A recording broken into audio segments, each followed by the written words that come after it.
Ethan Chen, after review by the regiment leadership, you are found guilty of seriously violating military discipline, illegally reselling military supplies, and causing extremely negative consequences.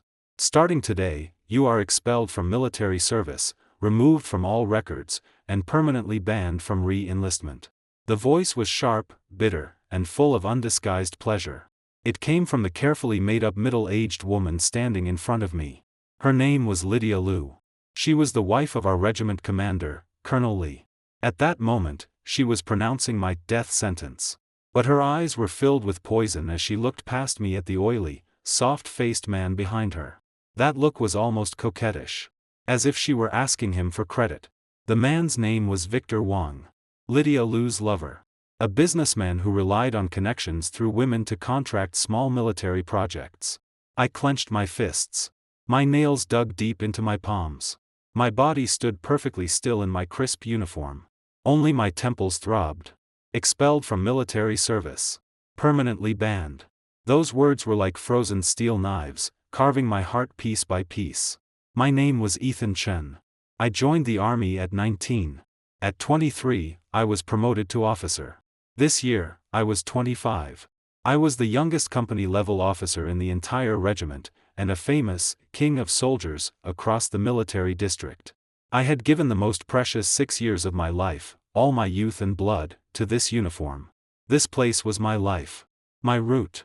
And now, merely because I had discovered her filthy secret and blocked her lover's illegal profit, the wife of a regiment commander could step over the military court, step over every proper procedure, borrow her husband's power, and sentence me to death with one sentence. I looked at her. Then at Victor Wang's undisguised smugness and mockery. A chill rushed from the soles of my feet to the top of my head. Absurd. Ridiculous. Victor walked up to me with the posture of a winner. He patted my shoulder lightly, leaned close to my ear, and said in a voice only the two of us could hear, "Kid, you want to fight me? You're still too young. Next time you see me, don't forget to call me Brother Victor." After saying that, he even reached out, trying to pat my face. I suddenly tilted my head away. My eyes were like knives as I stared at him. In that instant, he was so frightened by my gaze that he took half a step back. Then shame turned into anger. Lydia immediately stepped forward like a hen guarding food, blocking Victor behind her. She pointed at my nose and cursed, "Ethan Chen, you still dare glare at people? Believe it or not, I can have you locked in confinement right now. You're already expelled. What are you acting arrogant for?" As soon as she finished speaking, the office door was shoved open. My company political instructor, Mark Zhang, rushed in. His forehead was covered in sweat. His eyes were red. "Madam Liu, you can't do this. Ethan is the best soldier in the entire regiment. How could he possibly resell military supplies? There must be a misunderstanding." Lydia snorted coldly without even lifting her eyelids. "Misunderstanding? We have witnesses and evidence. What misunderstanding could there be? Instructor Zhang, I advise you not to get involved blindly. Be careful, or you'll drag yourself down with him." Mark still wanted to say something, but I raised a hand and stopped him. My heart toward this place, toward certain people, had gone completely cold. Slowly, word by word, I spoke. My voice was not loud, but it reached every person in the room. "Lydia Liu, I have served in the army for 6 years. I have received 3 first-class merits, 5 second and third-class merits. The blood I have shed is more than the water you have ever drunk. This uniform was earned with my life. It is not something you can strip from me with a single sentence." Lydia laughed exaggeratedly, as if she had heard the funniest joke in the world. "Oh, now you're showing off your achievements. Let me tell you something. Forget a little company commander like you. Even if a battalion commander or regiment commander offended my people today, he would still get out. Colonel Lee is my man. In this regiment, I have the final say. Your people." I glanced at Victor behind her, then brought my gaze back to Lydia's face. There was no anger in my eyes. Only bone-deep coldness. "For something like him, you would destroy me and destroy Colonel Lee's reputation. Do you think it's worth it? Whether it's worth it is none of your business." Lydia's expression instantly became ugly. "Pack your things and get out. Stop blocking my sight." I stopped looking at her. Slowly, solemnly, I unfastened the collar button of my uniform. Then the first button. The second. The third. My movements were slow, as if I were completing an extremely sacred ritual. I took off the military green jacket that had already merged into my bones and blood. Carefully, I folded it. Then placed it on the desk. As if it were not a piece of clothing, but all my faith and dignity. Finally, I looked at Lydia. The corner of my mouth unexpectedly curved into a smile that made her feel unfamiliar. I hope you will not regret this. After leaving that sentence, I turned. Under Mark's grief-stricken gaze and Victor's smug sneer, I walked out of the office without looking back. Outside the window, the sun was dazzling. But I felt cold all over. The summer of 1997 seemed colder than any year before. My conflict with Victor Wong began 1 month earlier. At the time, the regiment had a batch of barracks that needed wiring upgrades. It was not a large project. The budget was only a little over $30,000. According to regulations, it should have been handled by the military district's logistics engineering team.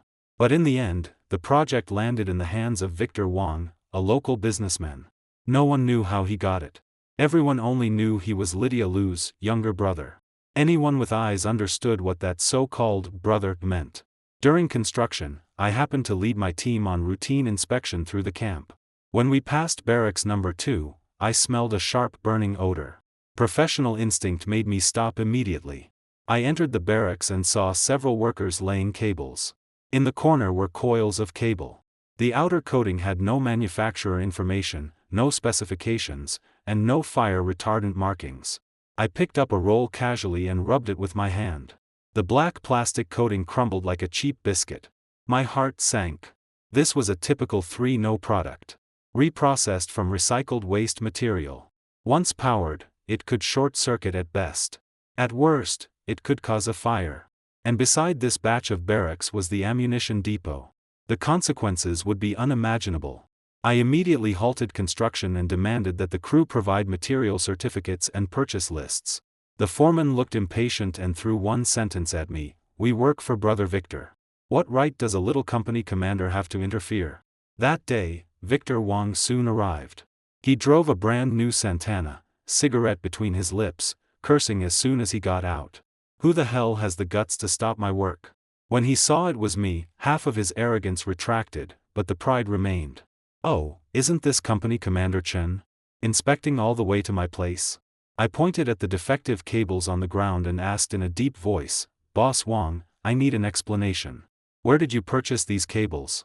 Why are there no certificates?" Victor's eyelid twitched. Then he smiled carelessly. "Commander Chen, aren't you meddling too much? What material I use is my business. I guarantee it will pass inspection. Why are you worrying?" "This is not worrying. This is my duty." My voice turned cold. "Military safety standards are not something you can guarantee with your mouth. These cables must all be replaced. Otherwise, your project cannot continue." Victor's face darkened completely. He stubbed out his cigarette, walked up to me, and lowered his voice. "Ethan Chen, I respect you as a capable man, so I'll give you face. Pretend you didn't see this. When the project ends, I'll give you this number." He held up 2 fingers. 20,000 yuan. In 1997, that was roughly 3 years of my salary. I looked at his self-righteous face and felt only disgust. "Victor Wong, put away your tricks. I'll say this clearly today. You will replace this entire batch of cables. If you don't, I will report it level by level, all the way to the military district." My words completely enraged him. "Fine. Fine, Ethan Chen. You refuse the face I give you, right?" He pointed at my nose, face twisted. "Just wait. I'll see how many more days you remain a company commander."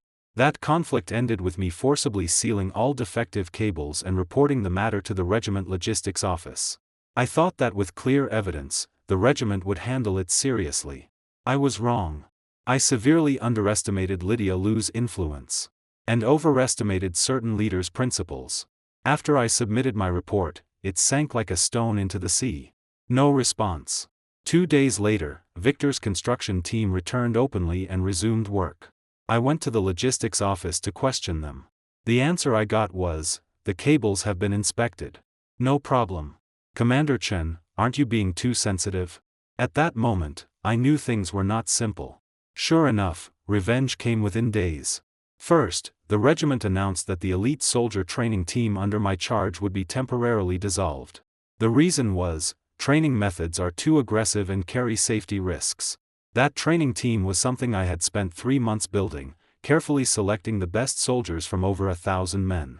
Their goal was to win the military district competition at year's end. On the day the dissolution order came down, those iron-blooded men all had red eyes. They did not understand why, when we had achieved such good results, we were being forcibly dissolved. I understood. This was Lydia and Victor's first move. Pulling firewood from beneath the pot. They wanted to remove my arms and pull out my teeth. Then came the second move. I was transferred away from my combat company. No longer a commanding officer. Instead, I was assigned to the regiment library as a librarian. From a promising military commander to an idle bookkeeper.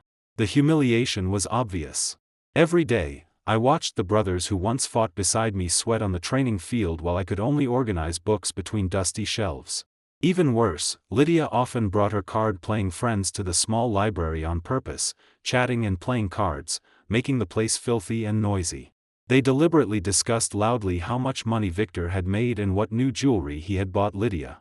Their words were full of contempt and mockery toward me. "Oh, little Chen has such an easy life now. Reading books every day. How nice." Exactly. This is real living. Unlike our old Lee, exhausted every day, worrying about everything. Some people are just unlucky.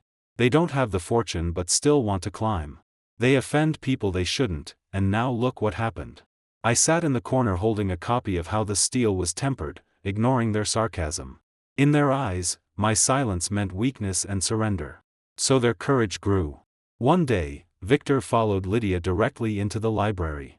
He sat on my desk with his legs crossed, playing with a brand new lighter, looking at me with contempt. "Manager Chen, how are you adjusting to your new job?" I ignored him. He was not angry. He continued by himself. "Let me tell you something. People have to learn flexibility. Look at you. Your future was bright, but you insisted on going against me. And now? Guarding a pile of broken books. What's the point?" He paused, pulled an envelope from his pocket, and threw it on my desk. "There's 10,000 yuan inside. Take it. Go write a self-criticism to the regiment commander. Say that the cable issue was your mistake, that you were young and impulsive and wrongfully accused a good man. I promise Sister Lydia will speak to the commander and restore your position." His tone was full of charity. As if he had granted me a heavenly gift. I finally lifted my head and looked at his disgusting face. I picked up the envelope. In front of him, I slowly tore it to pieces, bit by bit. "Get out." Only one word left my mouth. Victor's face instantly turned the color of liver. He stood suddenly, pointing at me, shaking with anger. "You damn bastard. You refuse respect." Lydia hurried forward and pulled him back, soothing him softly. All right. Why get angry at a useless man? If he doesn't want it, forget it. There are plenty of ways to make him disappear." She turned and looked at me coldly. "Ethan Chen, this is your final chance. Since you don't want it, don't blame me for being ruthless." I thought the most they would do was marginalize me completely and leave me to rot. But I had not expected them to be shameless to this extent. 1 week later, I was transferred by official order to the most remote outpost under the defense regiment. That outpost was deep in the mountains.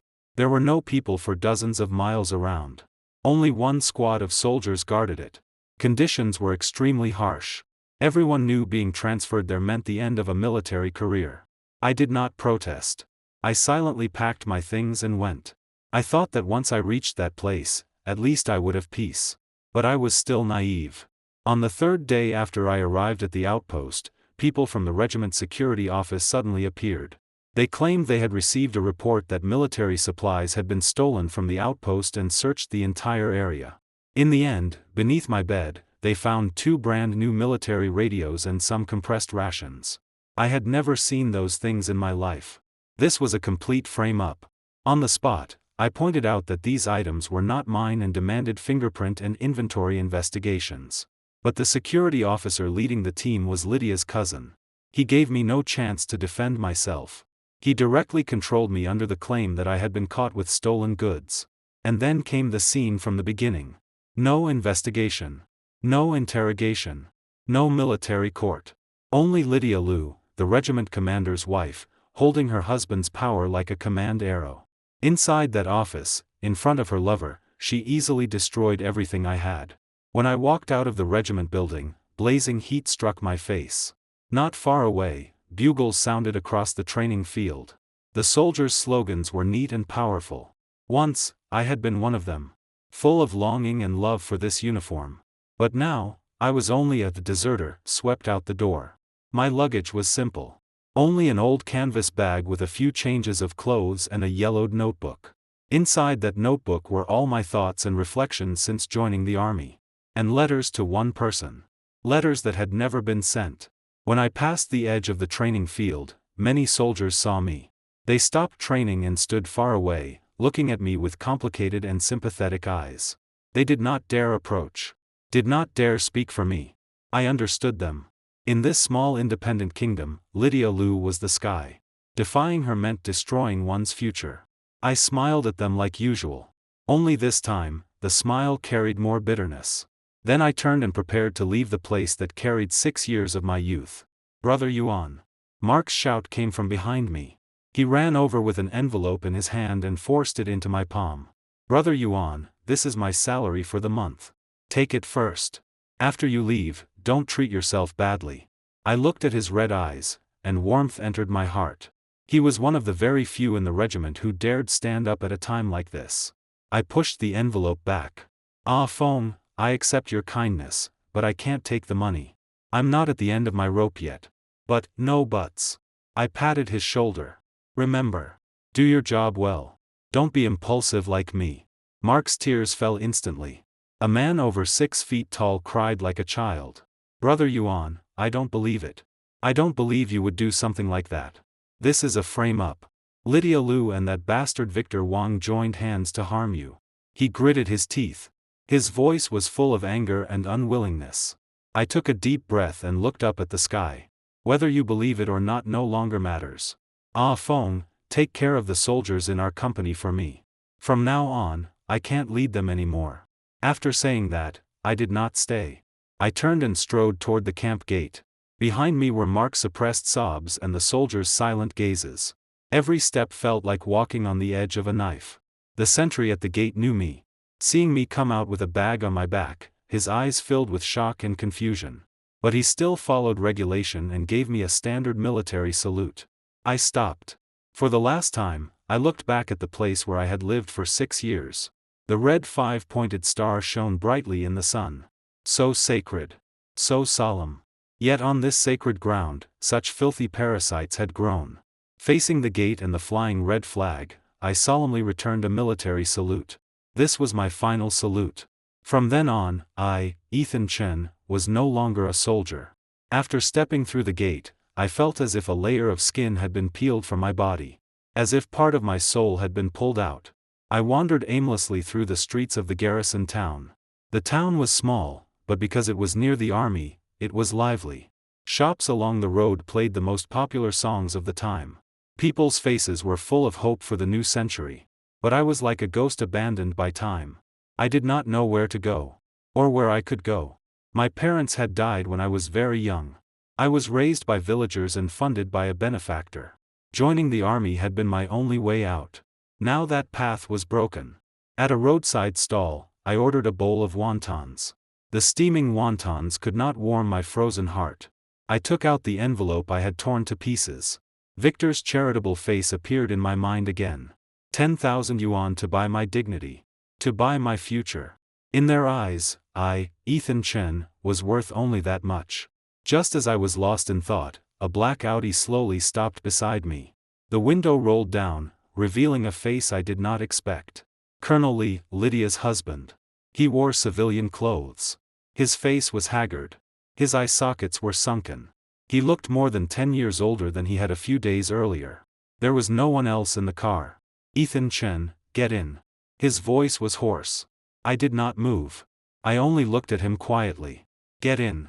Let's talk." He spoke again. There was a trace of pleading in his tone. After hesitating, I opened the door and sat inside. The air in the car was heavy, filled with a strong smell of smoke. Colonel Li did not start the car. He took a pack of cigarettes from his pocket and handed one to me. I shook my head. He lit one himself, inhaled deeply, and then coughed violently.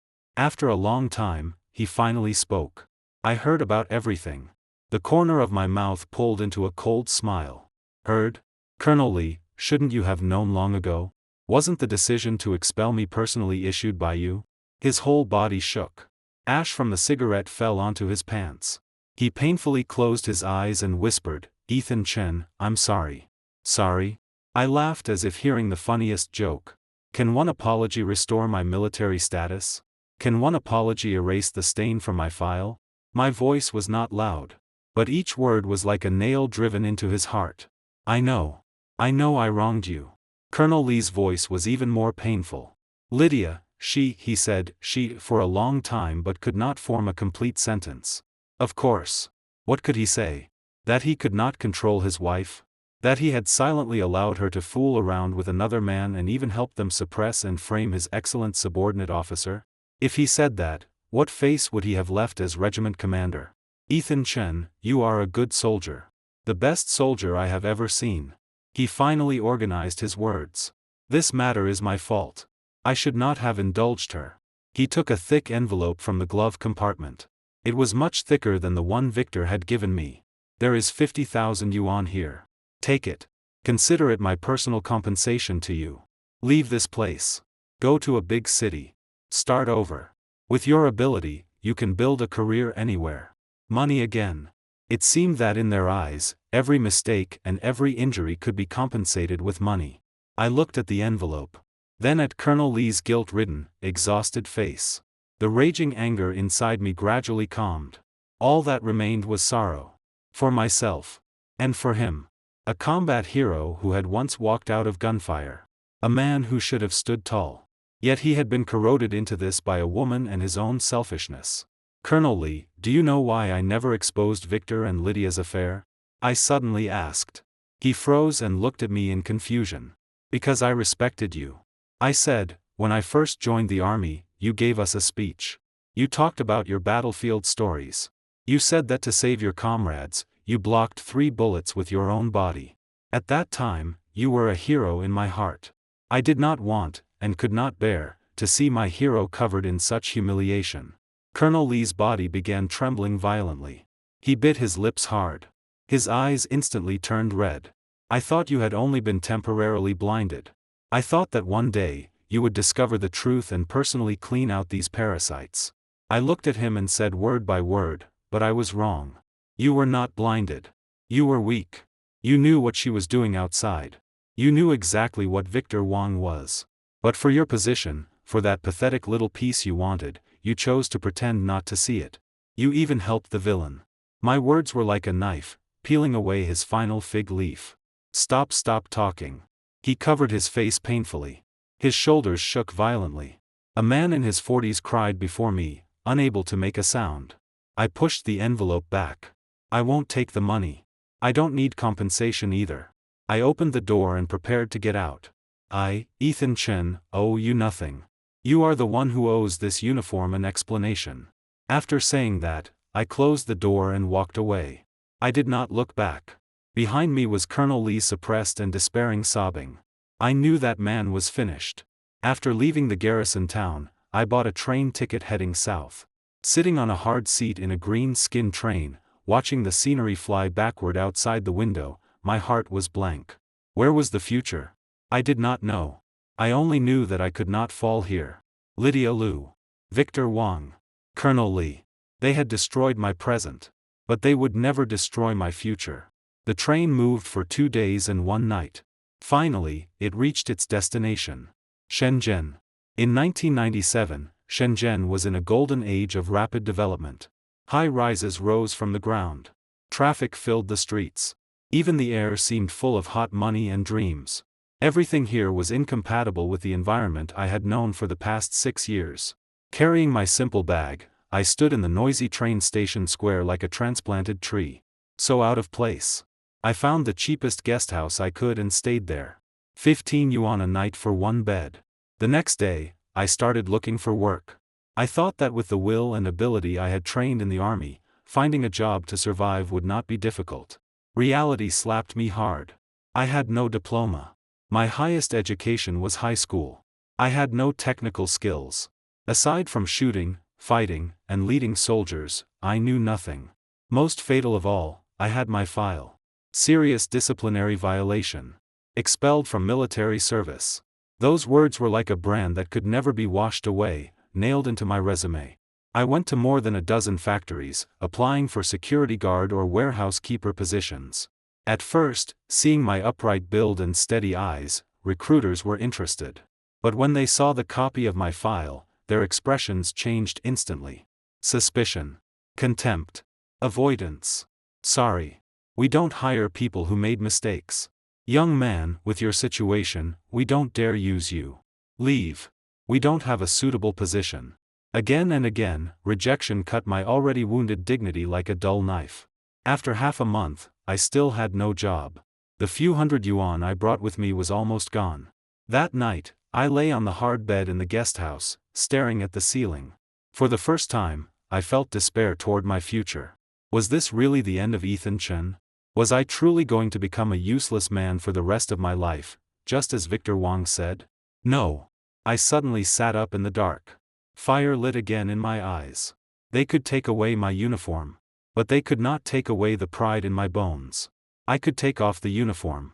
But I would never remove the blood of a soldier. The next day, I stopped applying to factories. I went to the labor market and found the hardest, most exhausting work. A laborer at a construction site. No file needed. No education required. Only strength. The foreman saw my solid build and accepted me immediately. 50 yuan a day. 2 meals included. From then on countless construction sites in Shenzhen, there was one silent young man. By day, I moved bricks, carried cement, and pushed carts under the blazing sun. Sweat soaked my clothes. My skin grew dark and peeled from the sun. At night, I returned to a large shared dormitory with dozens of other workers. While others played cards and drank, I hid in a corner and read under dim light. I read the books I had borrowed from the army library. Business management. Marketing. Law. Regulations. I knew strength alone was not enough. I had to learn. I had to use knowledge to arm my mind again. Life was hard. But I clenched my teeth and endured. In 6 years of service, what hardship had I not suffered? Lying still in snow for 3 days and nights. Waded cross-country in marshland. I had survived all that. What was this suffering before me? My silence and willingness to work soon attracted one person's attention. His name was Old Su. He was our site contractor. A man in his 50s, lean and capable. He always silently observed me during breaks. One day, he called me into his shed. Little Chen, how long have you been here? 3 months, Boss Su. Tired? Not bad. He poured me a cup of water and looked at my calloused, wounded hands. Then suddenly asked, "You used to be a soldier, didn't you?" My heart tightened. I said nothing. He smiled. "Don't be nervous.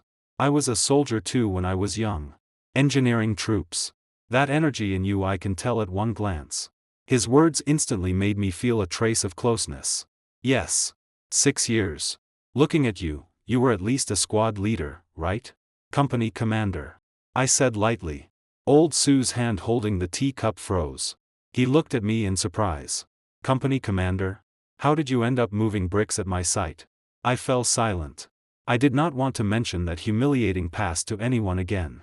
Old Su saw my difficulty and did not ask further. He sighed. No matter what happened before, it's over. Gold will shine anywhere. Moving bricks forever is not a future. You've read books. Your mind works. Have you thought about doing something else? I have. But, I gave a bitter smile. No connections, right? Old Su hit the nail on the head. He stood and paced in the shed for a few steps. Then he looked at me as if he had made a decision. Little Chen, I trust you. My site is short one material manager. The work isn't too tiring, but it requires care, reliability, and clean hands. Are you willing? I lifted my head sharply, unable to believe my ears. Material manager. It was still site work, but it was a management position. No need for heavy labor. Better pay. More importantly, it represented trust. A feeling of being trusted that I had not felt in a long time. My eyes grew hot. Boss Sue, my file has a problem. In the end, I chose to tell the truth. I could not deceive the first man who reached out to help me. I know, old Sue answered, surprising me. I asked around. They said you were expelled from the army for making a mistake. My heart sank. But, he changed tone. I also know what kind of person you have been on my site these 3 months. My eyes are not wrong. You are not the kind of man who slacks off, cheats, or resells supplies. There must be something else behind it. He paused and said each word clearly. I don't care what happened in your past. I only ask one thing. Will you do this job? Dare you promise me that under my hands, you will be a clean and upright man? I stood up. I straightened my back before him as if facing an old commander. With all the strength in my body, I answered loudly, I dare. Good. Old Sue slapped his thigh. Starting tomorrow, you are the material supervisor on my site. I'll pay you 800 yuan a month. At that moment, I felt my life finally receive a beam of sunlight. I did not betray old Sue's trust. After becoming material supervisor, I moved the Army's refined management methods directly onto the site. Every day, I was the first to arrive and the last to leave. Every truckload of sand, cement, and steel entering the site, I personally weighed, checked, and registered. Every batch of outgoing material required the recipient's signature and handprint. Every account had to be clear and traceable. Within 1 month, the site's material costs dropped by 10%. For old Sue, that 10% meant hundreds of thousands in pure profit. Old Sue became more and more satisfied with me. More and more dependent. He began taking me to meet clients, discuss projects, and even introduced some of his core connections to me. In 1997, Shenzhen was like a beast that had just awakened. Construction was everywhere. Old Sue's crew was not large, but because of good quality and honest reputation, it had become somewhat famous in the area.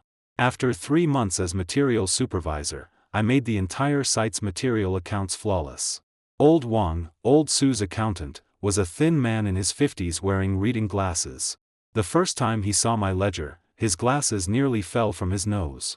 Little Chen, your accounts are cleaner than mine after 30 years in a state-owned enterprise. I only smiled. In the army, equipment management and ammunition counts were 10 times more complicated than this. Every screw had to be recorded.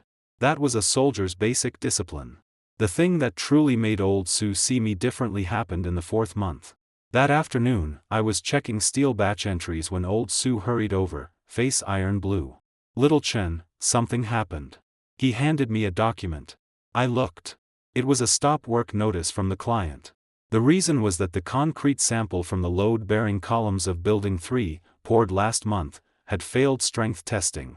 The client demanded that we immediately stop work and rectify the issue, and that we bear all resulting losses. Old Sue had worked construction for 20 years and was known for solid quality. Now that something like this had happened, he looked like a frost-bitten eggplant. Boss Sue, don't panic. I carefully read the notice. The concrete mix ratio was submitted by us, and we used a major concrete plant. There should not be a problem. I don't understand either. Old Sue rubbed his hands anxiously. I found several old technicians to check. They all said the data was fine. But the client's inspection report clearly says it failed. Tomorrow, the client and supervision company are coming to the site. If this goes badly, my whole project is finished. I thought for a moment. Boss Sue, trust me once. I'll go inspect the site tonight. Old Sue looked at me hesitantly. Finally, he nodded heavily. Fine. Little Chen, I'm counting on you. That night at 8, after the workers left, I went alone to the construction site of Building 3. I turned on my flashlight and carefully inspected every load-bearing column. The first lesson the army taught me was observation. Every abnormality leaves traces. Soon, I found the problem. On 3 columns on the east side of the first floor, the concrete surface color was clearly different. I shone my flashlight and inspected closely. The outer layer on those 3 columns was thinner than the others, and the knocking sound was slightly different. I found a small hammer and gently knocked open the surface layer. The moment the flashlight shone inside, my pupils shrank. The cement inside those 3 columns was yellowish-black. It clearly was not from the same batch poured on site. Someone had secretly replaced the concrete during pouring. I immediately took out my notebook and recorded everything in detail. Then I collected samples from different locations and sealed them in plastic bags. Early the next morning, before the client arrived, I brought the samples directly to the City Construction Quality Inspection Center. Urgent testing. Results in 2 hours.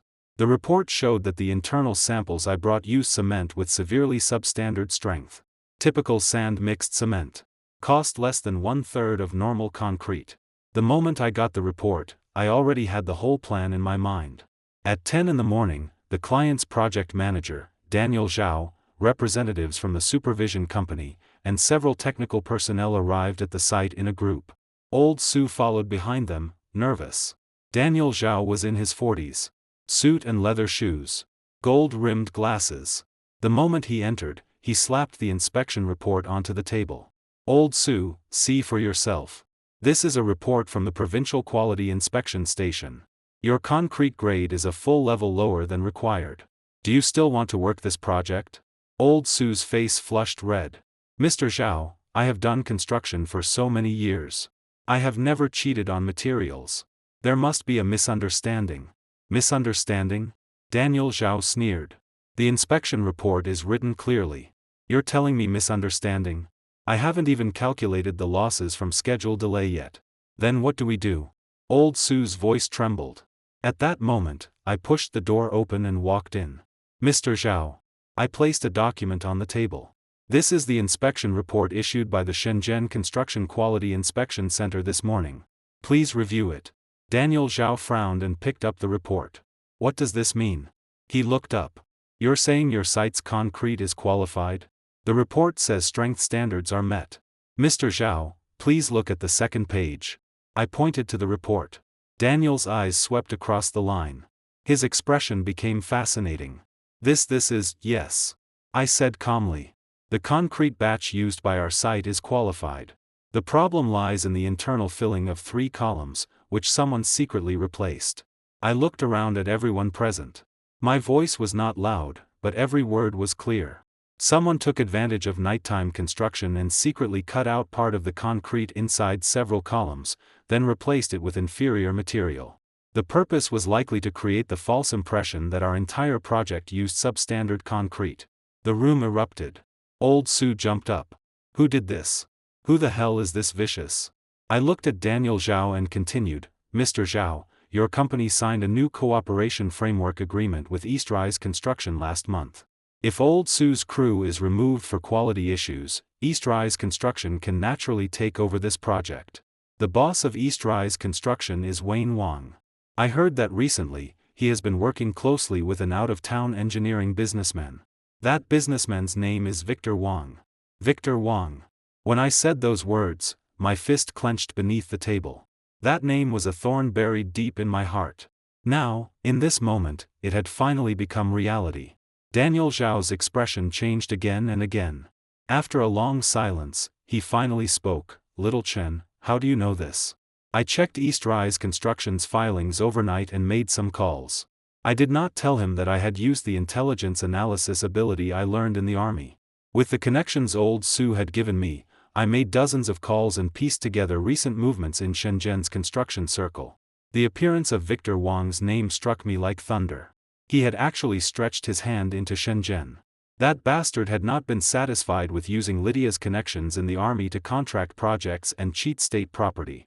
Now he wanted to use the same tricks in Shenzhen to destroy Old Sue's hard work. Even more frightening, it meant they knew I was in Shenzhen. They were still chasing me. Mr. Zhao, I looked directly into Daniel's eyes. I am not putting this evidence here to help your company investigate internal problems. I only want you to know that Old Sue's crew is clean. This cold sweat appeared on Daniel Zhao's forehead. Little Chen, this situation is rather complicated. There is nothing complicated. I pushed all inspection reports in front of him. If Mr. Zhao believes Old Sue's project is unqualified, we can request a third-party authority to inspect all of Building 3. If any section fails, we pay full compensation and leave immediately. But if someone deliberately framed us, my eyes suddenly sharpened. Then I asked Mr. Zhao to give us an explanation too. At that moment, the meeting room was so quiet you could hear a pin drop. Daniel Zhao pulled out a handkerchief and wiped sweat from his forehead. Finally, he gritted his teeth. Fine, fine. I'll go back and investigate this thoroughly. Old Sue, don't rush. Wait for my message. After Daniel Zhao left with his people in embarrassment, Old Sue collapsed into a chair. The back of his shirt was soaked with cold sweat. He looked at me with reddened eyes. Little Chen, you saved my life. I did not respond. I silently gathered the documents on the table. Boss Sue, how much do you know about Wayne Wang from Eastrise Construction? Old Sue froze. Wayne Wang? I've heard of him. He's a contractor who has only risen in the past few years. He has wild methods. Why? Did he contact a group of out-of-town businessmen 2 months ago? One of them named Victor Wang? Old Sue frowned and thought. Now that you mention it, yes. I think there was someone with Hao in his name. Do you know him? I stayed silent for a long time. Finally, I only said, yes. An old acquaintance. Old Sue saw the coldness in my eyes and wisely did not ask further. He knew this man carried a story he could not imagine. 3 days after Daniel Zhao went back, Eastrise Construction's Wayne Wang had all cooperation agreements terminated by the client for suspected unfair commercial competition. It was said Wayne became furious that day and ran to the client's company to cause a scene, only to be dragged out by security. But what I cared about more was Victor Wang. Since he had someone sabotage Old Sue's site, it meant he had known I was in Shenzhen for a long time. He was in the dark. I was in the open. That feeling reminded me of being locked by a sniper in the army. No. I was not prey. I was the hunter. Over the next half-month, while helping Old Sue get the project back in order, I used every available moment to rebuild Victor Wang's network. My method was simple, but extremely effective.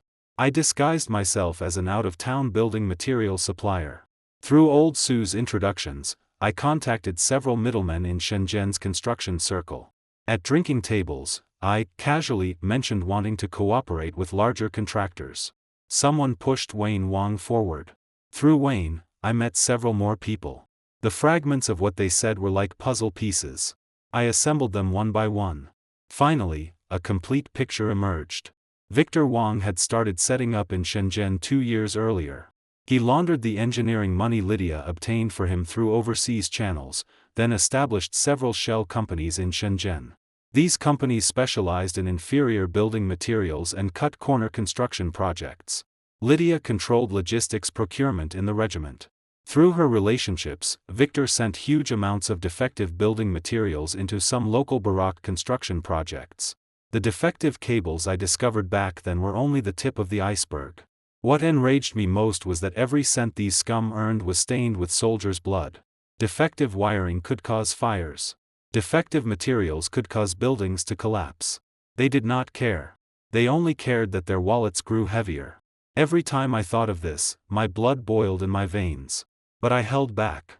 The first lesson I learned in the army: when the enemy is most arrogant, he is often most careless. I remained a patient hunter and continued lying low. The chance I truly waited for appeared on a rainy night. It was a little past 10. I was returning from overtime at the site, walking back to my rented room. The rain was not heavy. It fell in a fine drizzle. There were few people on the street. When I reached the entrance of a quiet alley, I suddenly stopped. The instinct trained through 6 years of special training told me someone was following me. I did not turn around. My footsteps remained unchanged. But my ears were already listening. 20 meters behind me, there were 2 sets of footsteps. Very light. But in the quiet rainy alley, I still caught them. I turned into another smaller alley nearby. Darker. More remote. Sure enough, those 2 sets of footsteps followed. I stopped. Come out. My voice was especially cold in the rainy night. From both ends of the alley, 2 dark figures emerged. 4 people. All holding things that glinted with cold metal under the street lamp. Steel pipes. The leader was a bald man with a scorpion tattooed on his neck. He had a cigarette in his mouth, trembling in the rain. "You're Ethan Chen?" He tilted his head and studied me. "Brother Victor asked us to bring you a message." I did not move. I only looked at him quietly. "He said he heard you're doing pretty well in Shenzhen. He feels sorry for you." The bald man exhaled smoke. "A fine company commander, now moving bricks for people. That's a pretty big fall, isn't it?" "Is that all he said?" I asked lightly. Of course not. The bald man grinned, showing yellow teeth. Brother Victor also said you should know your place and get out of Shenzhen. Otherwise, he waved the steel pipe in his hand. Next time, it won't just be the few of us. Otherwise what?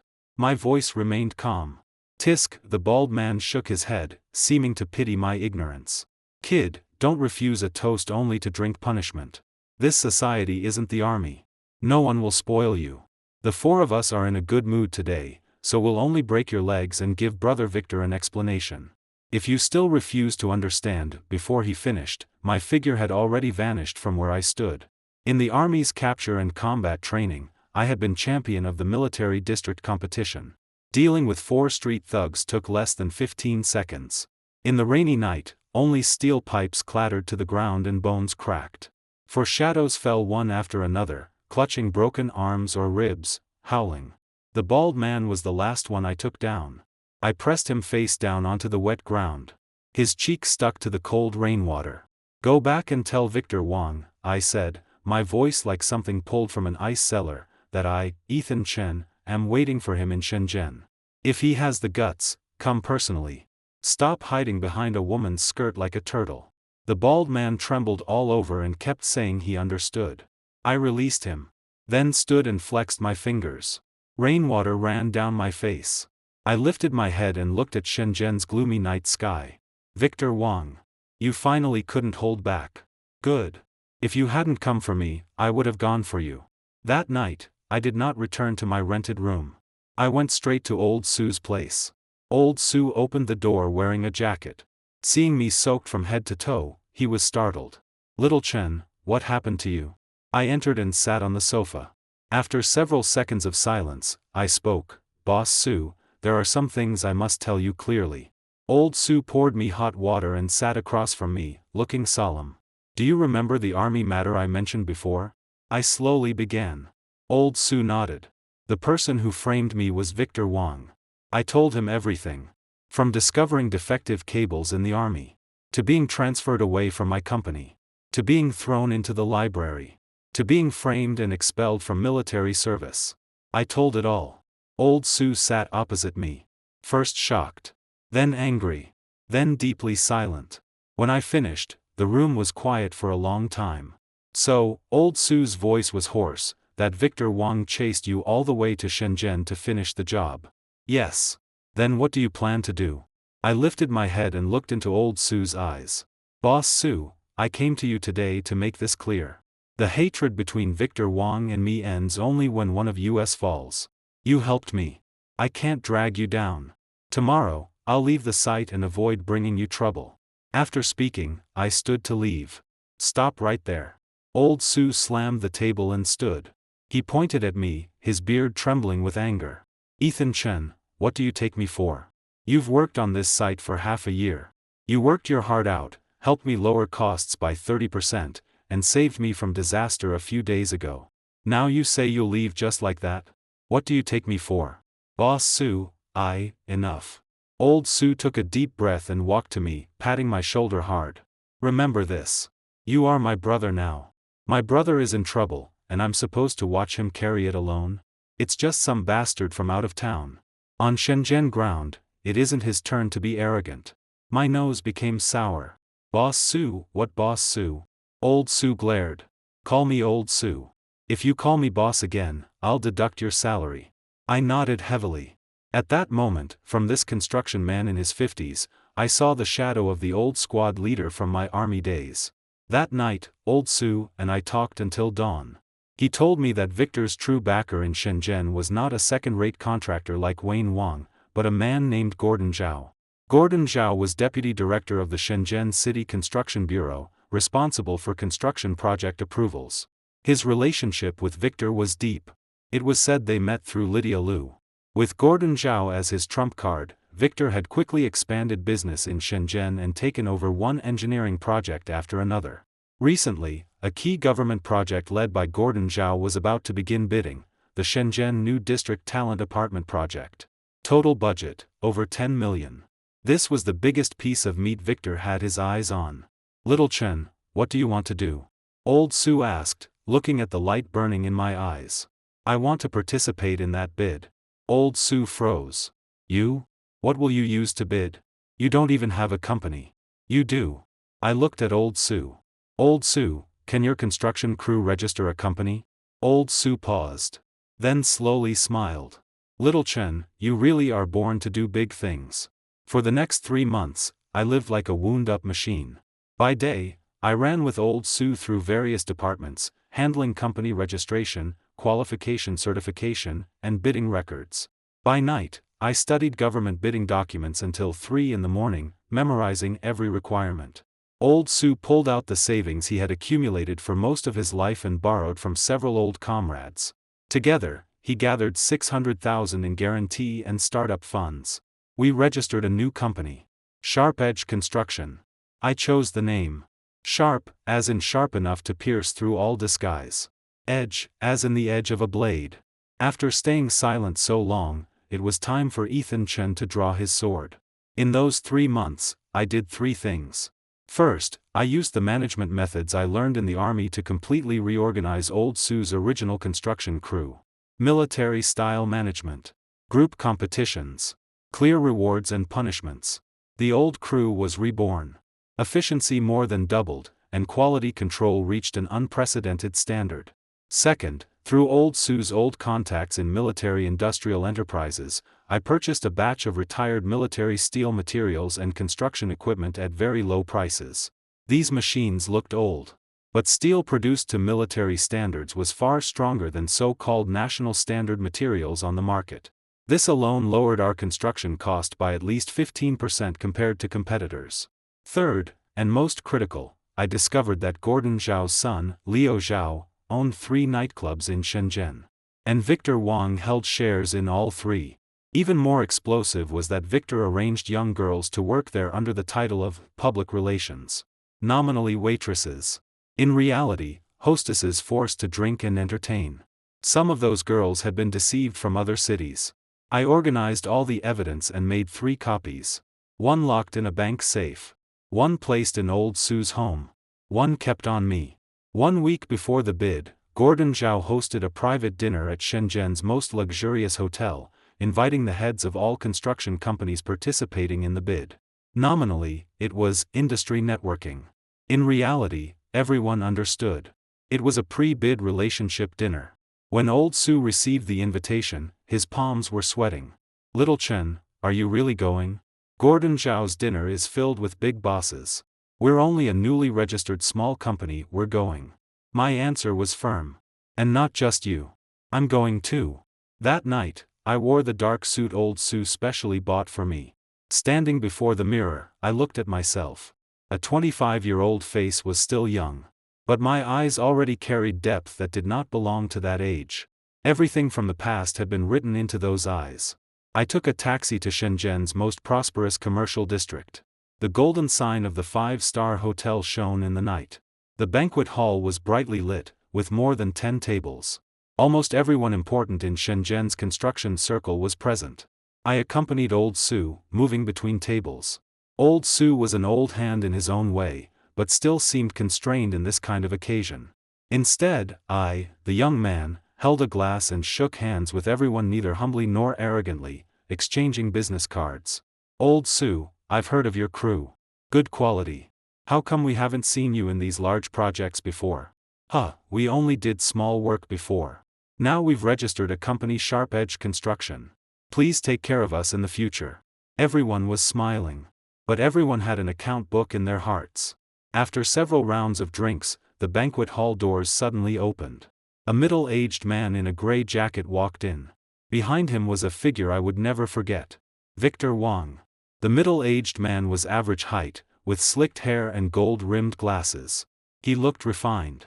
But his eyes flashed with shrewd, cold light. He was Gordon Zhao. Victor followed half a step behind him, wearing a humble smile like a proper follower. But everyone present knew this follower held nearly 1/3 of Shenzhen's engineering channels. The moment Gordon Zhao entered, he was surrounded by people. Toasts, flattery, smiling faces. And I sat in a corner, holding a cup of tea, watching Gordon and Victor through the crowd. My gaze was calm. But the fingers gripping the cup were slightly white. At last, Gordon noticed Old Sue in the corner. He walked over with a wineglass and a professional smile. Old Sue? Long time no see. I heard you recently registered a company. Old Sue quickly stood and extended both hands respectfully. Director Zhao, hello. Yes, just a small newly established company. Sharp Edge Construction. Please take care of us. Sharp Edge Construction? Gordon narrowed his eyes slightly. His smile remained, but his tone changed subtly. Interesting name. Old Sue, the new district talent apartment project is highly competitive. Your company was just registered. Are your qualifications sufficient? Director Zhao, don't worry. Our qualifications are complete. We have rich construction experience. Old Sue. Gordon interrupted him. His smile gradually faded. This project is a key national project. It has extremely high requirements for engineering quality and corporate strength. As supervising leader, I have a responsibility to guard the government's gate. A small company like yours, how should I put it? You'd better not join the excitement. Don't waste the guarantee money, delay the schedule, and make things ugly for everyone. His words sounded polite, but the meaning was crystal clear.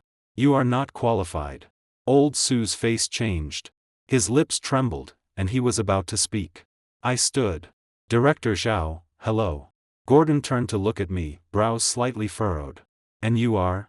I am Ethan Chen, Deputy General Manager of Sharp Edge Construction. I extended my hand and smiled politely. The moment Victor behind Gordon saw me, his expression changed drastically. His smile froze. His pupils contracted suddenly, like he had seen a ghost. Gordon did not notice Victor's abnormal reaction. He perfunctorily shook my hand. Oh, little Chen. Young and promising. I've had people review your company's qualification documents. Director Zhao. I interrupted him. My voice was not loud, but it was enough for nearby tables to hear. I have read your project's bidding documents. They clearly state that bidding companies must possess grade 2 or higher construction qualifications and no fewer than 3 similar project experiences. Sharp Edge Construction satisfies all of that. Gordon frowned. Furthermore, I continued, Sharp Edge's technical team possesses multiple patented techniques and unique processes. In cost control and quality assurance, we hold advantages over any company currently in Shenzhen. We have calculated that if we win the bid, we can save the government at least 10% in fiscal spending while guaranteeing quality. For a project over 10 million, that is more than 1 million saved. My words drew whispers from the surrounding crowd. Gordon's smile could no longer hold. He looked at me coldly. Young man, don't speak too absolutely. Are you doing construction or pyramid schemes? You save 1 million just by moving your lips? The data and plan are all here. I took a thick document from the briefcase I carried. If Director Zhao has time, I can give you a detailed explanation. Victor finally could not hold back. He quickly stepped forward, blocking Gordon, and lowered his voice toward me. Ethan Chen, why are you here? What right do you have to be here? Get out. Although he lowered his voice, the panic and anger in it could not be hidden. Everyone's eyes gathered on us. Boss Wang, I looked at him and smiled faintly. Long time no see. I heard you've been thriving in Shenzhen. What's wrong? Not happy to see an old friend? Who the hell is your friend? Victor's face flushed red. You were expelled from the army. What right does a useless Victor Wang? I interrupted him. My smile remained, but my voice turned cold. I remember that back in the army library, you gave me an envelope and asked me to write a self-criticism admitting fault.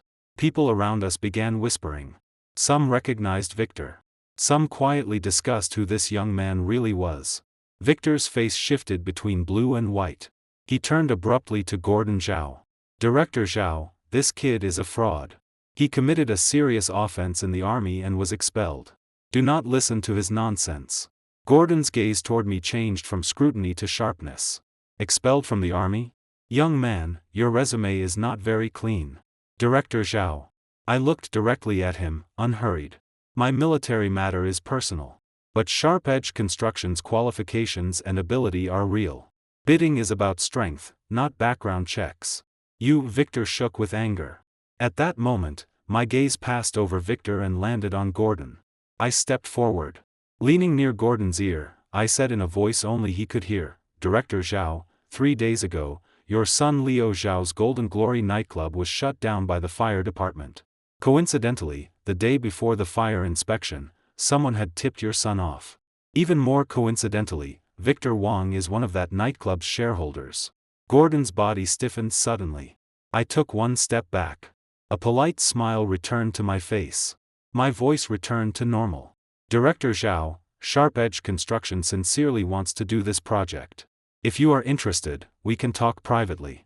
After saying that, I gave Gordon a slight bow and turned toward the door. Old Sue froze for a moment, then hurried after me. Behind us came Victor's furious voice and the whispers of the whole banquet hall. The moment we walked out of the hotel doors, night wind rushed at us.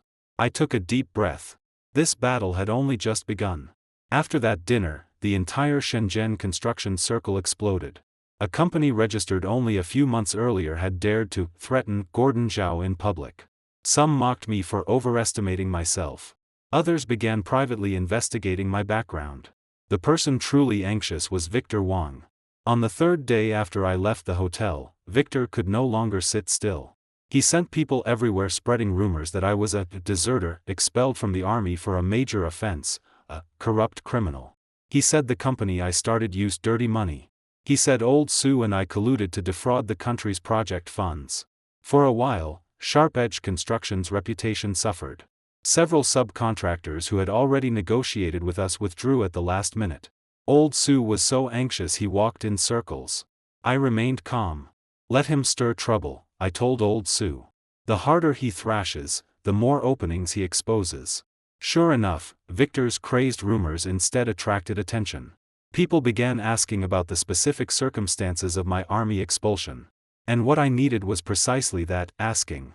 On the 7th day after that dinner, I received an unexpected call. The call came from the provincial capital. The other person's self-introduction made my heart tremble. Comrade Ethan Chen, I am from the Provincial Military District Political Department. My surname is Zhou. We have received appeal materials concerning your expulsion from military service and would like to verify some details with you. My fingers trembled slightly.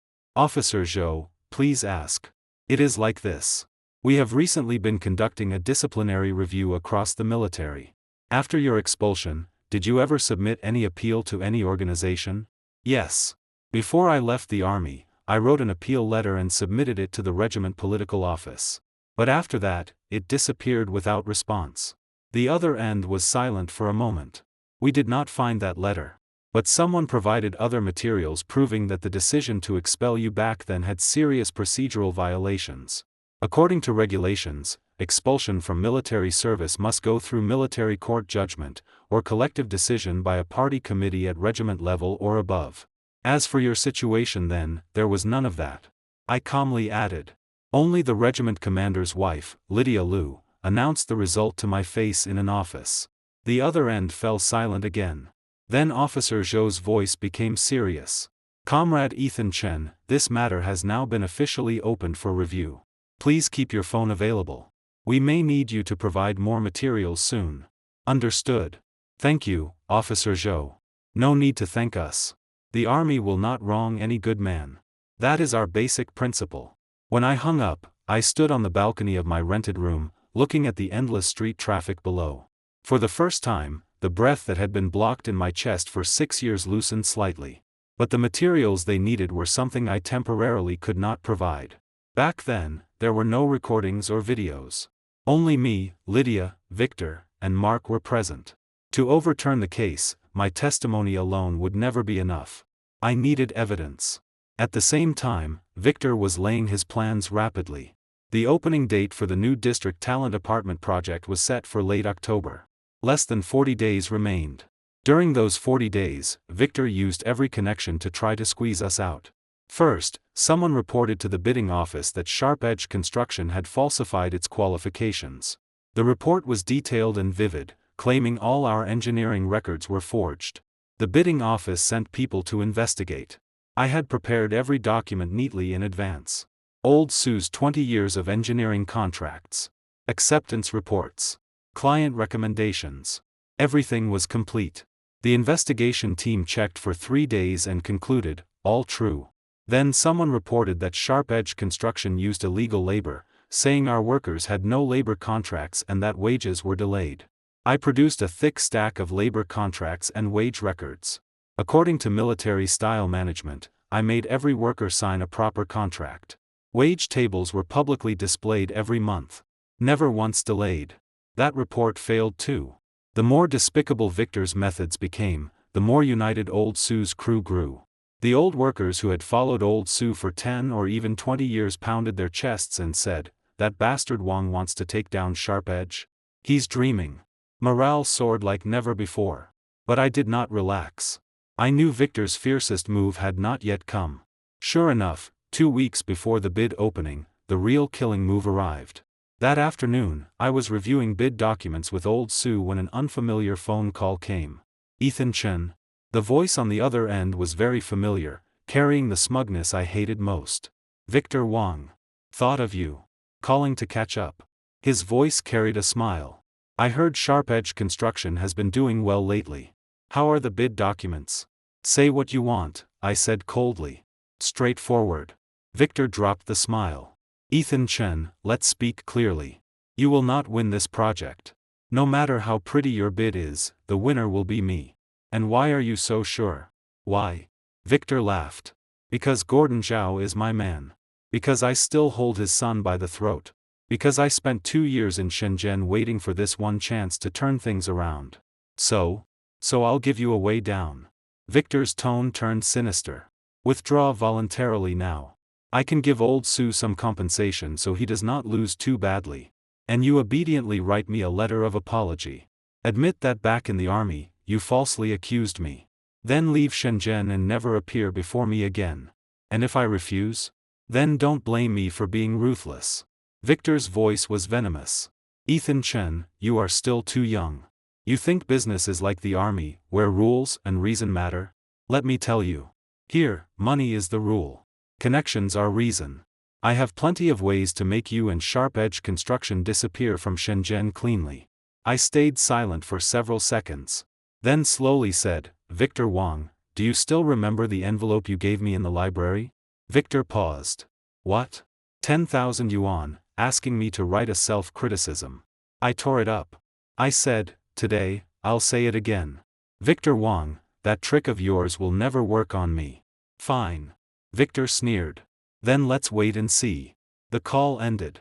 I sat in the office, fingers gently tapping the desk. "Little Chen, what did he say?" Old Sue asked nervously. "Nothing." I looked up and smiled. "Only the struggle before death."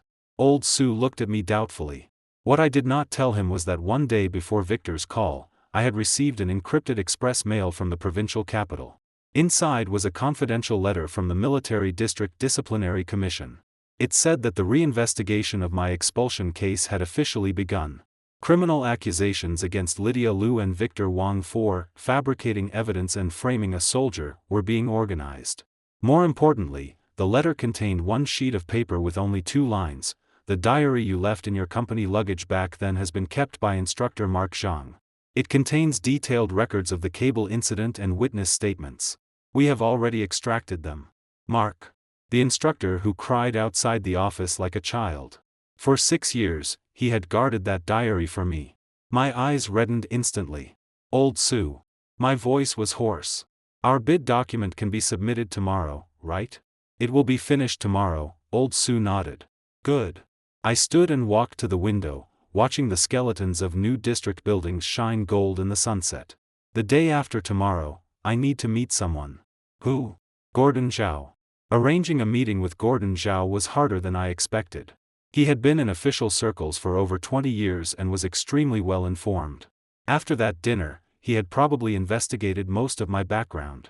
I called for 5 straight days. His secretary always used various excuses to decline. But I knew he would see me. Because I asked his secretary to pass on 4 words: nightclub, fire inspection. On the 5th evening, I finally received a reply. Gordon arranged to meet me in an unremarkable tea house in the south of the city. It rained that day. I arrived half an hour early. In the second-floor private room, Gordon was already there. He wore no suit, only an ordinary gray jacket. In front of him was a pot of Tiguanyin tea. He drank slowly. Seeing me enter, he lifted his eyelids but did not stand. He only pointed at the chair opposite him. Sit. I sat. The waiter poured tea and left. Only the two of us remained in the room. Gordon studied me for a long time before speaking. Young man, you have a lot of courage. Trained in the army, I answered calmly. The army. Gordon tasted those words. A meaningful smile appeared at the corner of his mouth. I understand roughly what happened with your expulsion. To be honest, it was a pity. Director Zhao has investigated thoroughly. In my line of work, if information isn't sharp, would have been eaten long ago. Gordon lifted the cup and drank. Say it. Why did you ask to meet? I went straight to the point. For the new district talent apartment project, I hope Director Zhao will act fairly. Gordon laughed, somewhat mockingly. Act fairly? Ethan Chen, you are too naive. What do you think project bidding is? What do you think those companies 10 times larger than yours rely on to win projects? I know. I looked into his eyes. That is why I'm not here to ask Director Zhao to open a back door. I'm here to deliver something. I took a craft paper bag from my briefcase, placed it on the table, and pushed it toward Gordon. Gordon frowned at the envelope. What is it? Director Zhao can look first, then decide. After hesitating, Gordon opened the envelope. Inside was a stack of photos and photocopied documents. His gaze landed on the first photo. His pupils shrank. It showed his son, Liu Zhao, sitting in a nightclub private room with two young girls in his arms. The table was piled with bottles and cash. The angle was tricky. Leo's face was perfectly clear. Gordon's face turned iron blue. He continued flipping down and saw even more terrifying content. A record of fund transfers between Victor Wang and Liu Zhao. From June last year to September this year, Victor had transferred nearly 500,000 into accounts connected to Leo's nightclubs through 3 shell companies. There was also a copied witness statement from one of the girls. It detailed how Victor used modeling recruitment promises to trick more than a dozen girls from other places into Shenzhen and force them to drink and sleep with clients in nightclubs. Gordon's hands began trembling. He suddenly lifted his head and looked at me. For the first time, true alertness and panic appeared in his eyes. Where did you get these? Director Zhao does not need to know the source. I said calmly. You only need to know what will happen if these things reach the disciplinary commission or the media. Gordon gritted his teeth. You are threatening me? I am helping Director Zhao. My tone was sincere. So sincere it was frightening. These are my goodwill. I have already backed everything up. If anything happens to me, within 3 days, every major media outlet will receive the same materials. Gordon's face turned blue, then white, then red. Finally, it settled into an indescribably complex expression. He stared at me for a long time, then asked hoarsely, "What exactly do you want?" I already said. I lifted my teacup and gently blew away the floating leaves. I want Director Zhao to act fairly. That's all? That's all. Gordon shook his head in disbelief. You spent all this effort just to make a bid fair? Director Zhao, you may not understand. I set down the teacup and said each word clearly. I was a soldier for 6 years.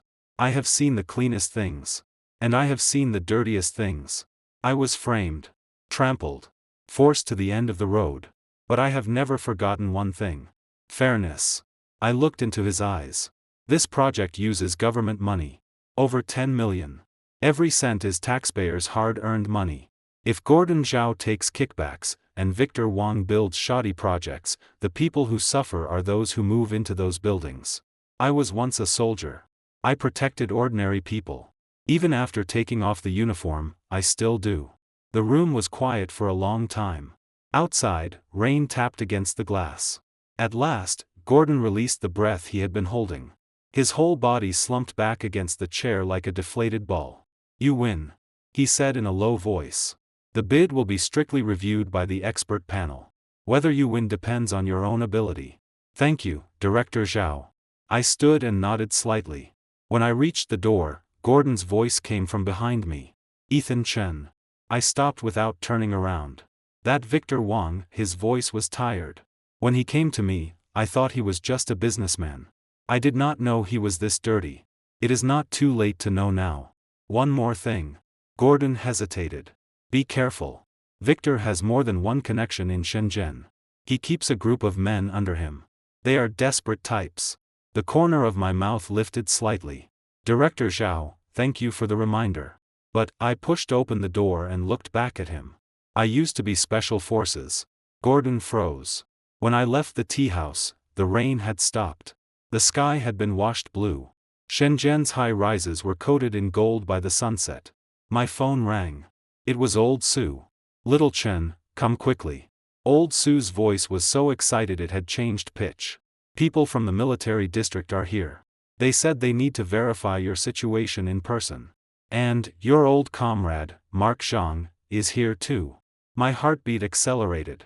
I'll be there right away. When I arrived at Sharp Edge Construction's office, a military-plated jeep was parked outside. I pushed open the door. Old Sue was speaking with two men in civilian clothes. One was older, around 50, square-faced with thick brows and upright posture. One look told me he was an old soldier.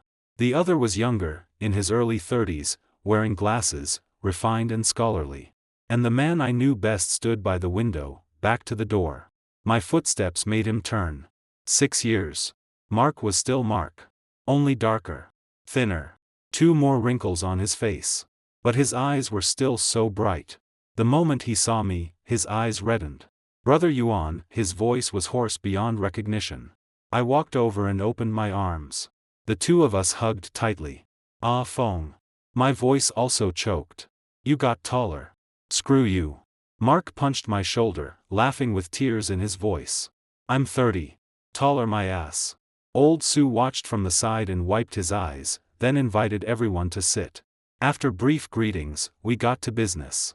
The square-faced middle-aged man introduced himself as Director Liu from the Provincial Military District Disciplinary Commission. The young man with glasses was his assistant, Xiao Ma. Director Liu took a document from his briefcase and placed it on the table. Comrade Ethan Chen, based on our recent reinvestigation of your expulsion from military service, we have preliminarily determined that the original disciplinary decision had serious procedural violations and factual errors. He opened the document and showed me each page. First, the core evidence accusing you of reselling military supplies was an exit slip without your signature. After handwriting analysis, the signature on that slip was forged.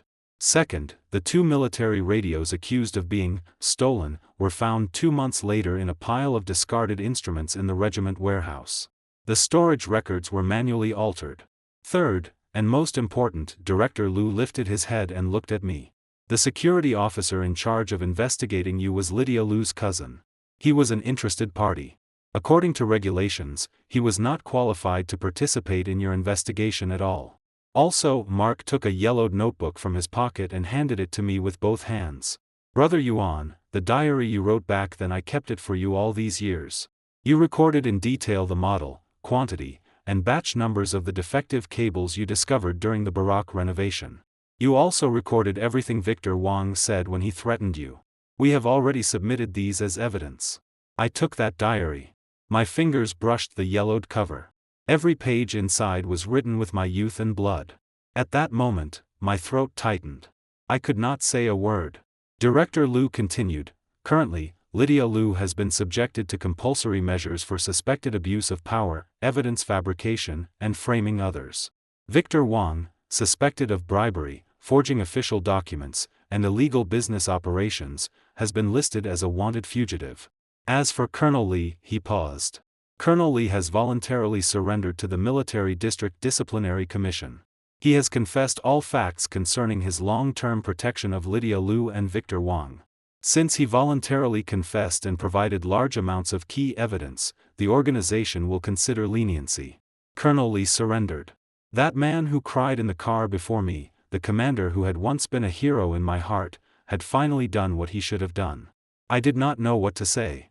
Comrade Ethan Chen. Director Liu placed a red document before me. According to the organization's decision, the expulsion order against you is officially revoked. Your reputation is restored. All relevant stains in your file will be cleared. Additionally, given your actual situation, if you are willing, the organization can arrange for you to rejoin the army. Rejoin the army. Those words were like a beam of light entering the deepest darkness of my heart.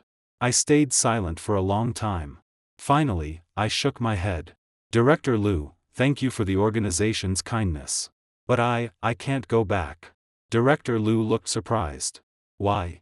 Because I owe someone here. I looked at old Sue. And because here, I am doing something else meaningful. Director Liu looked at old Sue, then at me.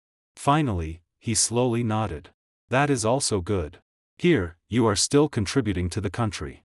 Your military identity may not be restored in active service, but your merits will be recorded in your file. Thank you. When we saw Director Liu and Mark off, it was already dark. Mark stood downstairs, unwilling to leave for a long time. Brother Yuan. He looked at me, hesitant. You really won't come back? I patted his shoulder. Ah, Feng, we soldiers are soldiers wherever we go. Here, I can still shine. Mark nodded with red eyes.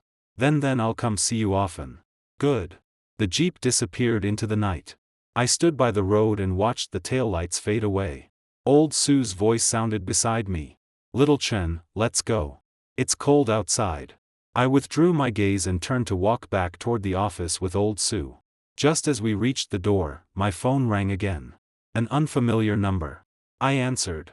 On the other end was a woman's voice, full of sobs and fear. Is this Ethan Chen?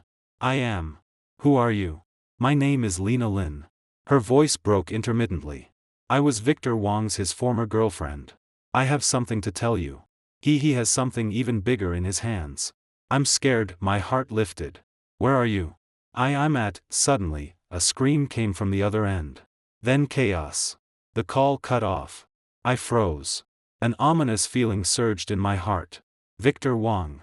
Wanted online. He had nowhere left to go. A desperate man could do anything. Old Sue. I turned to him, expression more serious than ever. Help me find someone. Lena Lin. Victor Wang's ex-girlfriend. She may be in Shenzhen. The faster the better. Seeing my expression, old Sue immediately took out his phone and began calling. That night, old Sue mobilized the entire underground relationship network he had in Shenzhen. At 2 in the morning, news came back. Lena Lin was being controlled in an urban village in the south of the city. The person controlling her was Victor Wang. Even more alarming was that Victor likely possessed a complete evidence chain Lena had kept. It included full records of him reselling military supplies through Lydia Liu in the army. It also included every bribe he paid Gordon Zhao in Shenzhen. These materials were enough to make Victor spend the rest of his life in prison. Now, driven to a dead end, what he was most likely to do was destroy Lena, destroy the evidence, then flee. Old Sue. I stood. Give me the address. What are you trying to do? Old Sue panicked. We should call the police. There's no time. I put on my coat. He may run tonight. By the time we call, wait, and the police move out, it will be too late. Then you still can't go alone. Old Sue.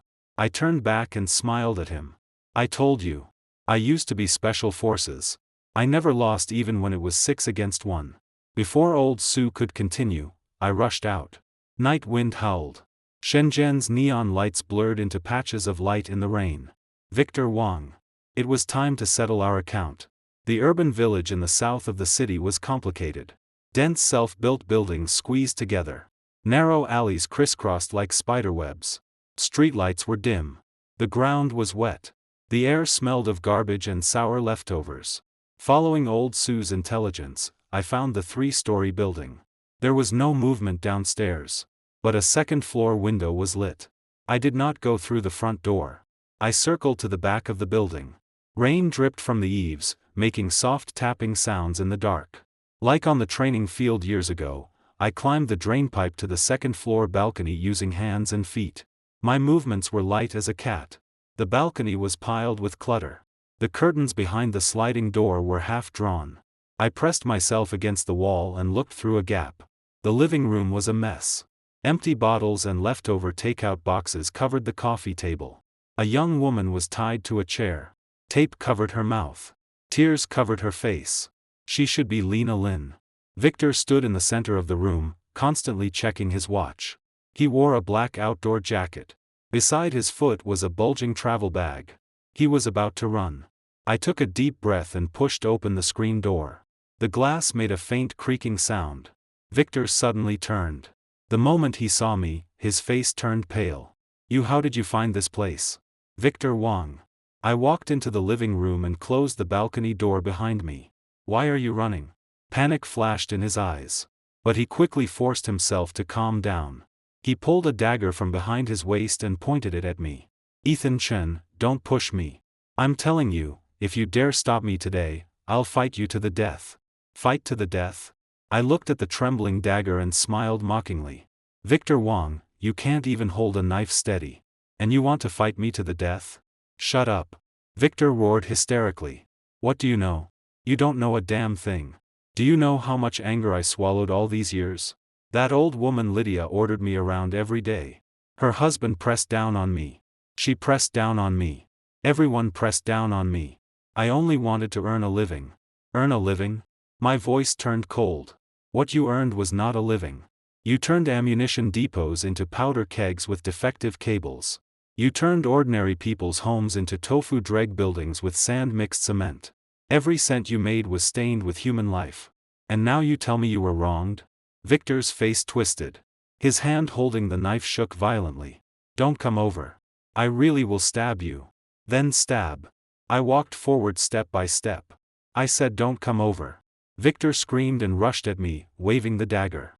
His movements might have seemed fierce to ordinary people. But before someone professionally trained, they were full of openings. I sidestepped, grabbed his knife wrist with my left hand, and twisted hard. With my right palm, I struck his elbow joint. Crack!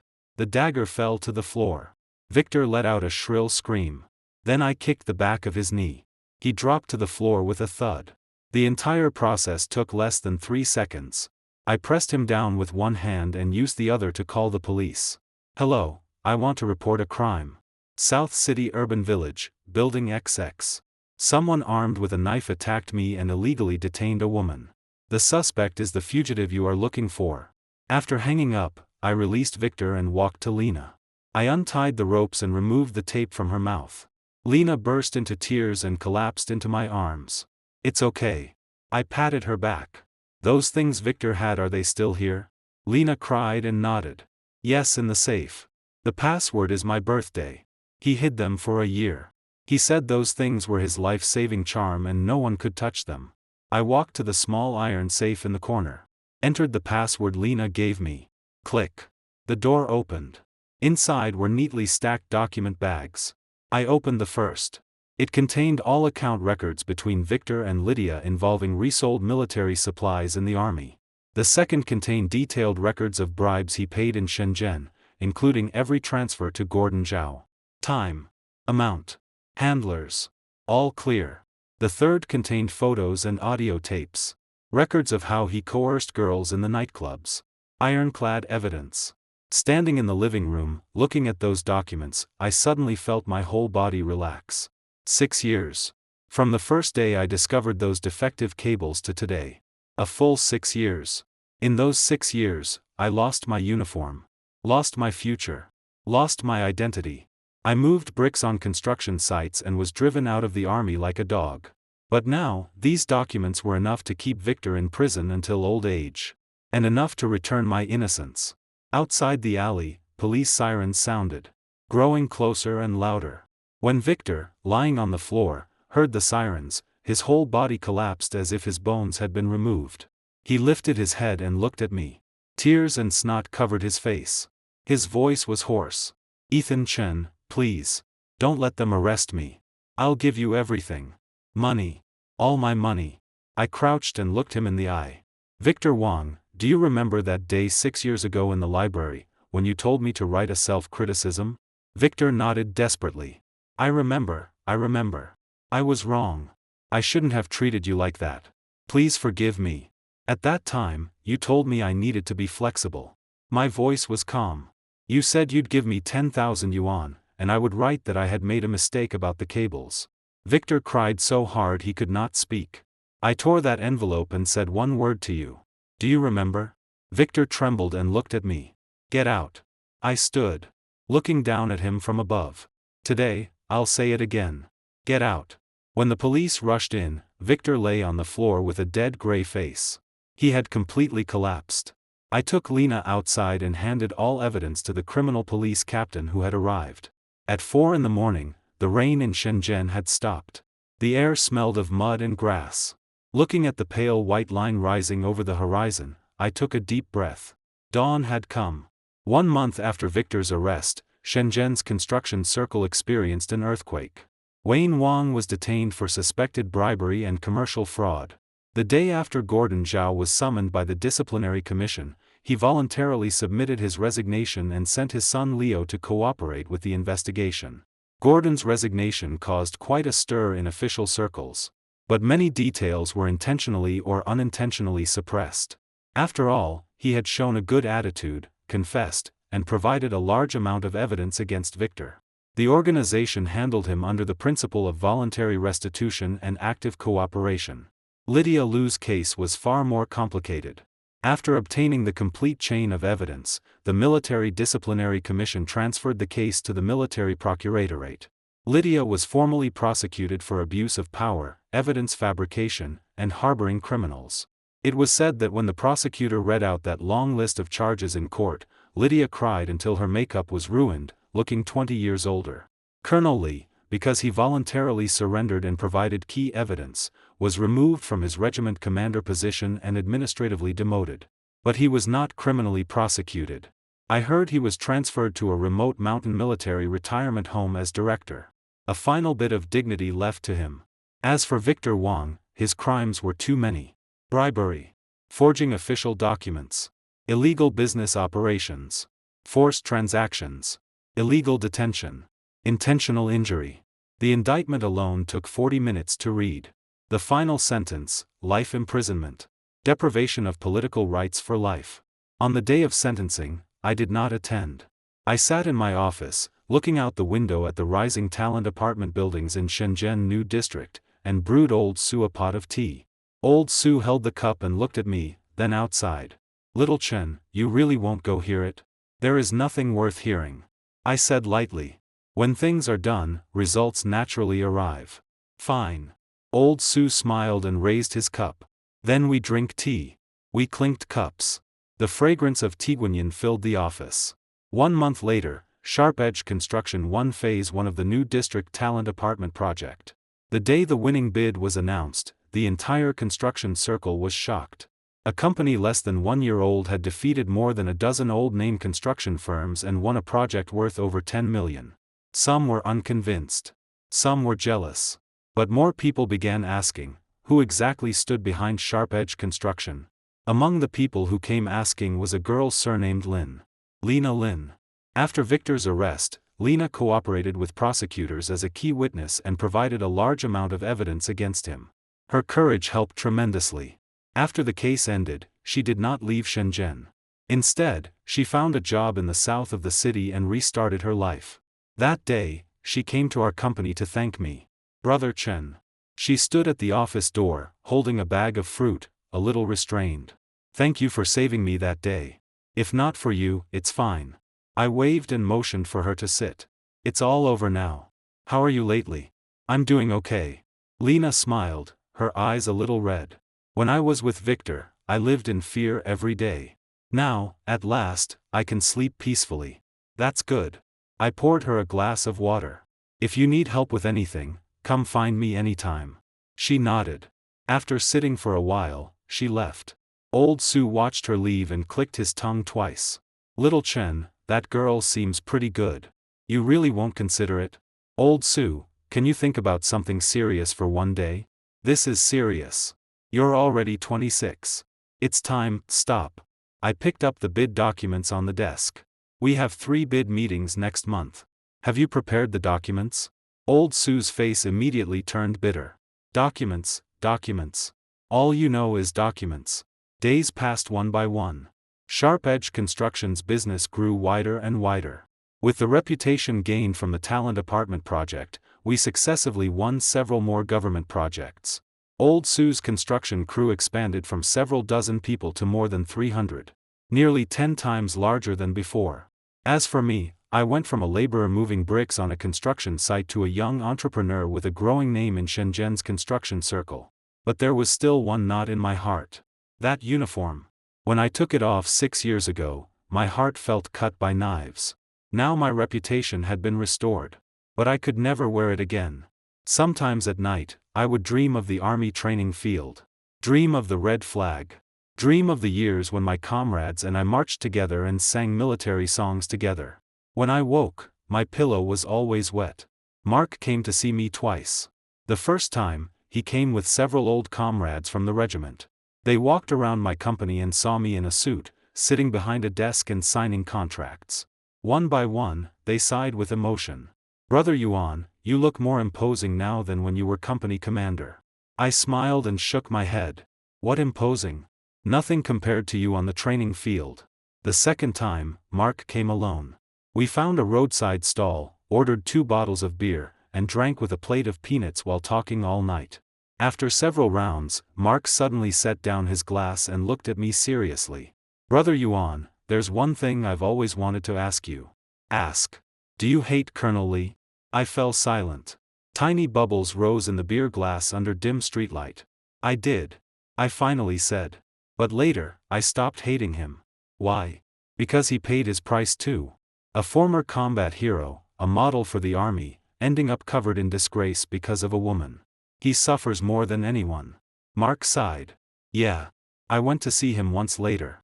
At the military retirement home, he was much thinner. He spends every day reading in his room and does not speak to anyone. He told me the thing he regretted most in this life was not standing up early enough to stop Lydia. He was weak." I drank some beer. "But deep down, he was still a good soldier." "What about the 50,000 yuan he gave you?" "I returned it." Mark's eyes widened. "Returned it? When?" "That day in the car, when he handed it to me." Mark stared blankly for a while, then took a big mouthful of beer. "Brother Yuan, that temper of yours, what? You really are a man who stands under heaven." We both laughed. That night, we drank until 3 in the morning. We talked about the past, the present, the future. Mark said he would likely be promoted to deputy regiment commander by the end of the year.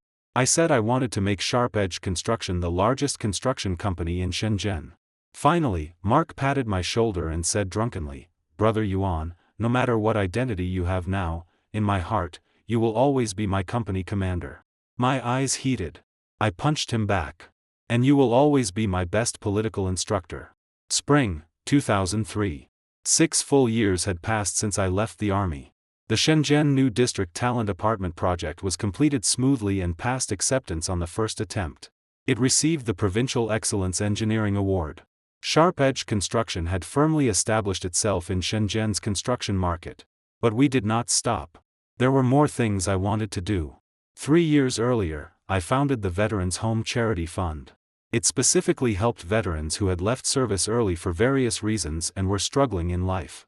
The first startup fund came from all profits Sharp Edge Construction made in its first year. Old Sue did not hesitate and took out his own shareholder dividend too. "People who have served understand," he said. Veterans Home grew larger and larger. We provided employment training for discharged soldiers. Helped them find jobs. Provided living subsidies for struggling families. Provincial media interviewed us several times. The question I was asked most was, "Mr. Chen, you were once expelled yourself. Why do you still help veterans?" My answer was the same every time, because I know that even after taking off the uniform, a soldier remains a soldier in his bones. This persistence gave me a nickname in Shenzhen business circles, the Soldier King Boss. It sounded rustic. But I did not mind. What pleased me more was that over half of Old Sue's construction crew were veterans. They worked with strict discipline, strong quality, and an excellent reputation across the industry. Every time I saw them sweating on site, I thought of myself back then. That young man running on the training field in uniform. One day in April, I was holding a project meeting with several managers when the office door suddenly opened. Old Sue came in with a strange expression, holding a letter. "Little Chen, a letter for you." I took it and looked at the envelope. The sender made my hand pause. Shenzhen Military District Political Department. I opened the envelope and pulled out the letter. "Comrade Ethan Chen, according to superior instructions, in view of your outstanding contributions to national construction after leaving service, and your excellent performance during your original military service, after organizational review, it is decided to confer upon you the rank of Reserve Officer. Serial number, Peng Reserve No. XXX, please bring relevant documents to the Shenzhen Military District Reserve Office before the 15th of this month to complete rank conferral procedures. Below was a bright red official seal. I held that letter and stood in my office for a long time without moving. Old Sue leaned over and looked. His mouth opened wide enough to fit an egg. "Little Chen, you're going to be an officer?" I lifted my head. Sunlight happened to shine through the window and land on my face. "Reserve," I said. "Still reserve. That's still an officer." Old Sue jumped up in excitement. "I told you. Gold always shines. Come on, we're not working today. We're drinking. Celebrating." I smiled, folded the letter carefully, and placed it in the drawer. "Old Sue, we still have 3 meetings today." "What meetings?" "For such a big happy event, we drink after work." Old Sue wanted to argue, but seeing my eyes, he could only close his mouth resentfully. That night, at Old Sue's suggestion, all sharp-edged construction managers charged into a Hunan restaurant. 3 large tables filled the private room. Cases of beer were carried in. Old Sue was first to stand and raise his glass. "Come. To our little Chen, no, to our officer Chen." The room burst into laughter. Glasses clinked loudly. I stood with my glass and looked at every face present. Old Sue. The construction man who had picked me up from a job site. Lena Lin. Now administrative supervisor at Veterans Home, Efficient and Reborn. Several project managers. All veterans. Every one of them sat straight no matter where they were, carrying the spirit of soldiers. And Mark. He was here too. He happened to be on leave and had come to Shenzhen to visit me, just in time for this day. I looked at them one by one and suddenly wanted to cry. In these 6 years, I had lost many things. But I had gained many things too. Ethan Chen, I raised my glass. My voice was a little hoarse. When I left the army, I thought my life was finished. It was all of you, one by one, who pulled me out of the mud. This glass, I do not toast myself. I toast all of you. To everyone. That night, we all drank too much. Mark lay on the table, mumbling drunkenly. "Brother Yuan, do you know after you left that year, I led the company, at the year-end competition, we won first place, I know." I leaned back in the chair with a smile. I saw the report later. Those soldiers were trained by you, when they competed, they all said, "This is for Brother Yuan." My nose stung. I turned away and looked out the window at Shenzhen's night. Neon lights glittered. Thousands of homes were lit. This city had become my home. 3 days later, I put on a brand new reserve officer uniform and stood in the Shenzhen Military District Auditorium. The rank conferral ceremony was simple. Only a dozen people attended. But when that shoulder insignia was pinned onto my shoulder, I heard my own heartbeat. Thump. Thump. Thump. Exactly the same as when I ran on the training field 6 years ago. After the ceremony, I walked alone to a small hill behind the military district compound. There was a small military memorial grove there, with hundreds of pine trees. I stood beneath one of them and took an old medal from my pocket. It was the 3rd-class merit medal I had received in my first year of service. It had been expelled with me. And it had returned with me. I clenched the medal in my palm and closed my eyes. In my ears, I seemed to hear the bugle from 6 years ago. The neat footsteps of soldiers. The sound of that red flag snapping in the wind. I opened my eyes. I looked at the rows of buildings in the distance. At the blue sky and white clouds over Shenzhen. All those past things were now in the past. All those hatreds had been settled. All those grievances had been washed clean. And I was still standing here. Clean. Standing beneath the sunlight. I turned and walked down the hill. There were people waiting for me there. Old Sue. Mark. Lena. And more than 100 brothers from Sharp Edge Construction. The road ahead was still long. But I was not afraid. Because I finally understood something. I had never truly taken off that uniform. It had always been worn inside my heart. From now on, I am Ethan Chen. Reserve officer. Founder of Sharp Edge Construction. Founder of Veterans Home. A soldier who will always be on the road. That's all for today's story.